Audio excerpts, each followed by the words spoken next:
মাননীয় মুখ্যমন্ত্রী যেটা বলেছেন যে ওয়াকফ নতুন আইনের ফলে নাকি মসজিদ নিয়ে নেওয়া হবে, দরগা নিয়ে নেওয়া হবে, এটা একটা সর্বৈব মিথ্যা এবং বিভ্রান্তিমূলক কথাবার্তা।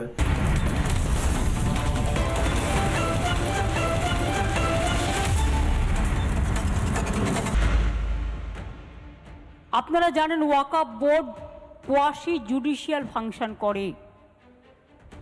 আমি আমাদের এখানকারটা বলতে পারি,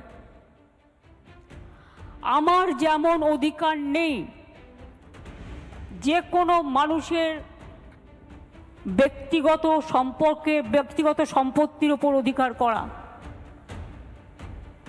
তেমনি আপনারও ক্ষমতা নেই কোনো ব্যক্তির সম্পত্তি বা ধর্মীয় সম্পত্তির ওপর আইন মোতাবেক সেটাকে গ্রহণ করা। ওসমান মল্লিক, আইনজীবী ওসমান মল্লিক এটা নিয়ে কি বলেছেন ঠিক 2 মিনিটের মধ্যে শুনবো এবং তারপর প্রতিকৃত আইনের কাছে যাব। সরি, দেখুন, ওয়াকফ নিয়ে আজকে পশ্চিমবঙ্গে যা হচ্ছে মানে সেটা সত্যের অপলাপ বললে কম বলা হবে। আজকে মাননীয় মুখ্যমন্ত্রী যেটা বলেছেন যে ওয়াকফ নতুন আইনের ফলে নাকি মসজিদ নিয়ে নেওয়া হবে, দরগা নিয়ে নেওয়া হবে, এটা একটা সর্বৈব মিথ্যা এবং বিভ্রান্তিমূলক কথাবার্তা। এর দ্বারা সম্পূর্ণভাবে একটা সমাজে অস্থিরতা সৃষ্টি করার একটা চক্রান্ত চলছে। প্রকৃতপক্ষে যে নতুন ওয়াকফ আইন হয়েছে সেটা ওয়াকফ সম্পত্তি যাতে বেটার ম্যানেজমেন্ট করা যায়, যাতে আরও ভালোভাবে পরিচালনা করা যায়, সেজন্যই কতগুলো পরিবর্তন এসছে। সেই পরিবর্তনগুলো একটু যদি সংক্ষেপে বলে দিই তাহলে বলার সুবিধা হবে।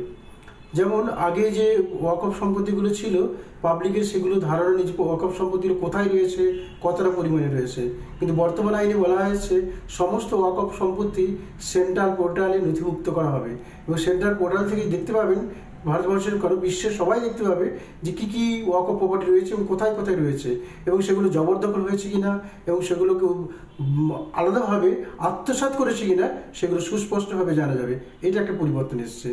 আর একটা লক্ষণীয় পরিবর্তন এসছে, যেটা হলো যে সেকশন 40, যেটা 1995 এবং 2013 আইনে ছিল যে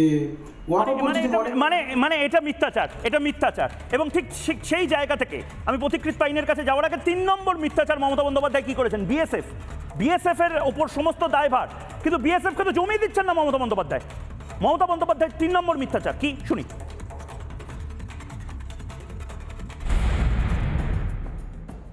যে 2-3 জন মারা গেছেন, 3টে পরিবারকে বিএসএফও গুলি চালিয়েছে, তার বিরুদ্ধেও অ্যাকশন হবে।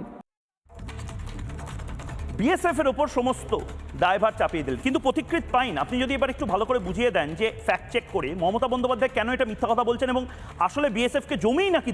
নানা ধরনের কন্টেন্ট দেখার জন্য লাইক করুন, শেয়ার করুন আমাদের ফেসবুক পেজ, সাবস্ক্রাইব করুন আমাদের ইউটিউব চ্যানেল, পাশাপাশি অন্যান্য ব্রেকিং নিউজের জন্য অবশ্যই চোখ রাখুন রিপাবলিক বাংলায়।